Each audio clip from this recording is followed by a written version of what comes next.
Chapter 2 of the Jesus is called the Prodigy. And one of the recurring themes you find when you study the lives of geniuses is that genius was identified at a really young age. And in fact, for many of them, by the time they were 10, 11, 12 years old, they were already the best of the best. There was a clear, undeniable gifting, a talent, an ability that could not be explained.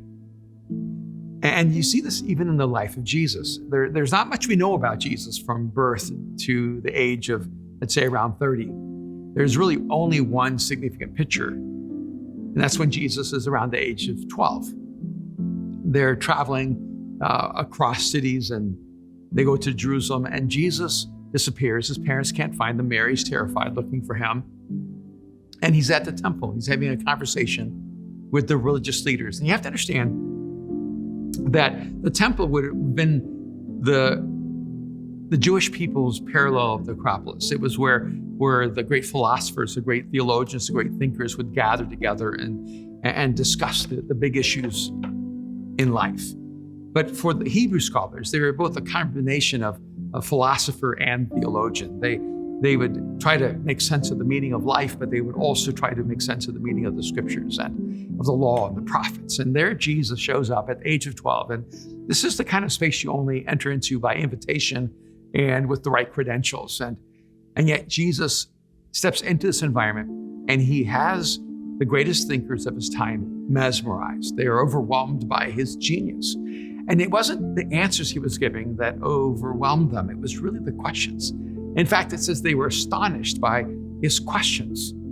And I find this to be this beautiful picture into the prodigious nature of Jesus, that already at the age of 12, you could see his genius forming, the genius of understanding the right questions in life, the genius of making sense and giving meaning to life itself, the genius of bringing the scriptures to life, of unlocking the legalism and the rigidity of religion and connecting it to the reality of intimacy and relationship to God. Jesus reveals this genius from the very beginning of his journey. And interestingly enough, all the studies that have studied genius and the development of children have begun to identify that there's this interesting pattern between children and genius.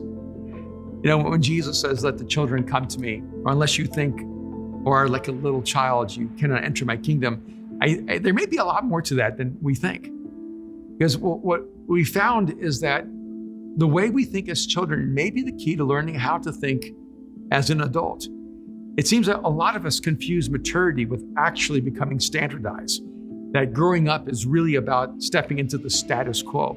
There's an individual named George Land who in 1968 did some studies on genius. He was hired by NASA to identify genius so they could bring those geniuses into the field of engineering and maybe become future astronauts. And so Land created what was really a genius assessment. It was a creativity assessment. And then he translated that assessment that he used for NASA and later used it for Head Start. In 1993, he wrote a book on it. And what he found by tracking children, at the age of 5, 98% of the children who took the assessment to identify genius actually came out as geniuses.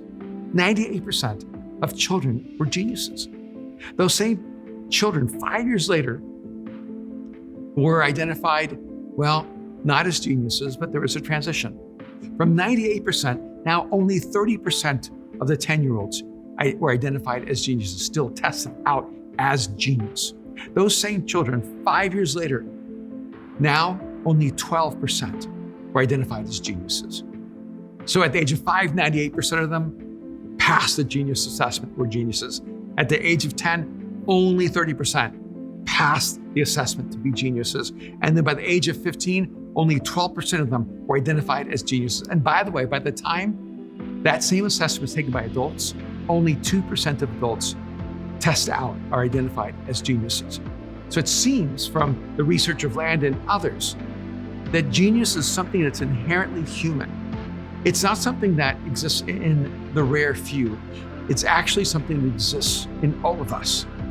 So then, why is it that if we're all born geniuses that we never seem to live out that level of genius? We're all prodigies, but most of us never live up to our potential. Most of us actually settle for far less.